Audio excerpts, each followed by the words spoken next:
জমুনের কথা বলছেন, sorry for that, but still বলতেই হয়, কারণ we will talk about our heroes. আচ্ছা, ইভেন ধরেন আমি জানি না যমুনা টিভির আগে কি করছে, তারা যদি ভুলও করে বাট দেশের এই ক্রাইসিস মোমেন্টে তারা ঠিক কাজটা করছে, that's why they are hero. আমি এর আগে 10টা ক্রাইম করতে পারি, কিন্তু আমি দেশের ক্রাইসিস মোমেন্টে যদি একটা কথা বলি, সেটা আমি হয়তো দেশের জন্য কিছু একটা হয়তো করেছি। বাট আমি বা আপনি ধরেন একটা ক্রিমিনাল, আপনি যদি 10টা ক্রিমিনাল করেন কিন্তু আপনি দেশের ক্রাইসিস মোমেন্টে দেশের জন্য আপনি দেশের হয়ে ঢাল হয়ে দাঁড়াচ্ছেন, I have my respect for you. কিন্তু চমকাপু, এখানে কিন্তু যাকে আমরা মানে এত তাড়াতাড়ি প্রত্যেকটা ঘটনা ঘটছে না, যাকে আমরা একদিন হিরো বানাচ্ছি তাকে কিন্তু আবার জিরো বানাচ্ছি। সম্প্রতি আপনি যে বেসরকারি টেলিভিশনের কথা বললেন, সেই টেলিভিশনের একটা উপস্থাপিকাকে আমরা কিন্তু অনেক অনেক বেশি তাকে প্রশংসা করেছি, কিন্তু তারপরেই কিন্তু কিছুদিন পরে আবার কোনো একটা কথার জন্য তাকেই আবার নেতিবাচক মন্তব্য আমরা করেছি। এটা হতে পারে, কিন্তু আমি এটা তার মনে হয় যুক্তি খণ্ডনে আমি দেখেছি, সে তার পয়েন্টগুলো সে বলার চেষ্টা করেছে। আর একজন দুইজনকে দিয়ে কিন্তু পুরো টিভি চ্যানেলকে আমরা করতে পারবো না, মানে দায়ী করতে পারবো না। বা সাপোজ আমাকে যদি দীপ্ত টিভি একজন আমাকে খারাপ বলে, আমি পুরো দীপ্ত টিভিকে আমি কখনোই এটাকে দায়ভার দেব না, আমি ওই ব্যক্তিকেই দেব। আমি কিন্তু সাংবাদিক বলেছি, আমি কিন্তু কোনো নিউজ পেপার বা টিভি চ্যানেলকে আখ্যা দেইনি। আচ্ছা, কারণ এটা তার একদমই তার ব্যক্তিগত দায়িত্ব, তার রেসপন্সিবল সে ব্যক্তিগতভাবেই। তো এটা নিয়ে পুরো চ্যানেলকে তো আমি দায়ী করবো না। বৈষম্য বিরোধী ছাত্র আন্দোলন থেকে এটা সরকার পতন হলো, তারপর পরই ডাকাত, সুশীল লীগ, তারপর আফসোস লীগ, এই স্বাধীনতাই কি চেয়েছিলাম, আগেরটাই তো ভালো ছিল, এরকম অনেক কথা কিন্তু চলে আসছে। সুবিধাবাদী আনসার লীগ, খুব ইম্পর্টেন্ট, রিকশাওয়ালা লীগ, সুবিধাবাদী লীগ নিয়ে কিন্তু একটা খুব ভয়ঙ্কর বিষয় আছে। আচ্ছা, এরা কারা? এরা হচ্ছে ধরেন পুরো আন্দোলনে এরা বিভিন্নভাবে বাগড়া দেওয়ার চেষ্টা করছে যে তুমি এটা করো না, এই পোস্ট করো না, এটা করো না, এটা করলে ঝামেলা হবে।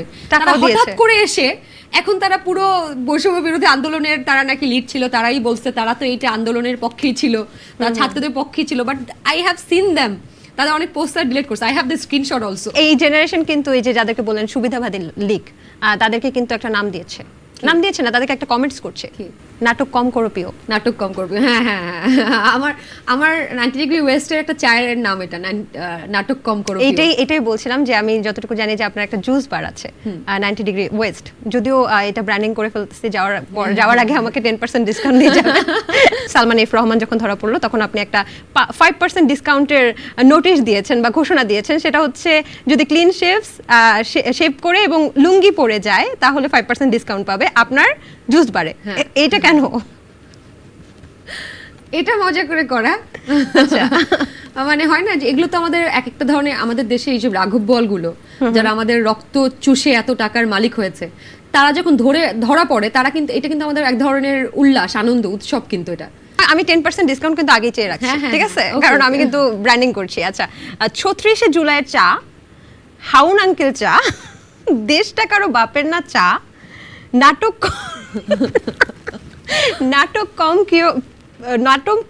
কম করো প্রিয় চা, রুখে দাঁড়াও চা, ইন্টারনেট বন্ধ হয়ে গেছে চা, আচ্ছা she made us fly higher.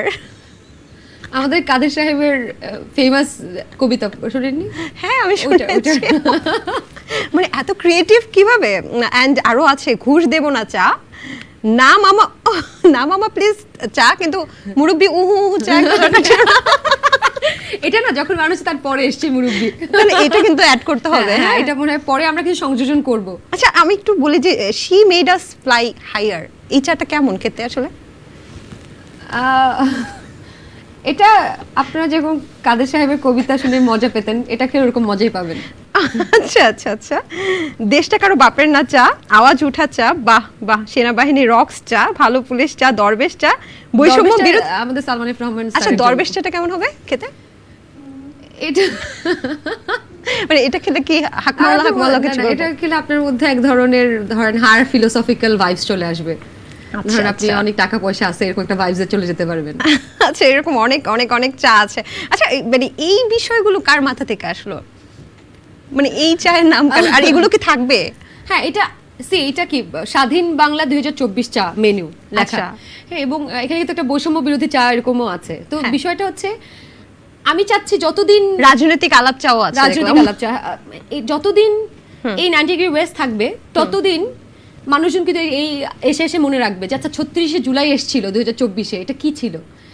আজ থেকে 20 বছর পরে ওই জেনারেশন যারা হয়তো এটা দেখেনি বা তাদের স্মৃতিতেও নেই, তারা এটা সম্পর্কে আবার জানার চেষ্টা করবে। আচ্ছা, বাই দ্য ওয়ে, কেউ কি লুঙ্গি পরে ক্লিন শেভ করে আসছিল? না, এখনো আসেনি? না, না, না। আচ্ছা, আজকের প্রোগ্রামটা দেখে অবশ্যই আসবে। লুঙ্গি পরে ক্লিন শেভ করলে কিন্তু চমক আপুর যে জুস বার, সেখানে কিন্তু 5% ডিসকাউন্ট। এখন কি আর একটু বাড়িয়ে দিবেন নাকি? না, না। 5% ডিসকাউন্ট। আপনি কি এরকম দুষ্ট প্রকৃতিরই সবসময়? না, দুষ্ট কোথায়, দুষ্টামি কর। জীবনের আই এম ভেরি অপটিমিস্টিক। জীবনের অনেক দুঃখের মাঝখানেও ভালো ভালো জিনিস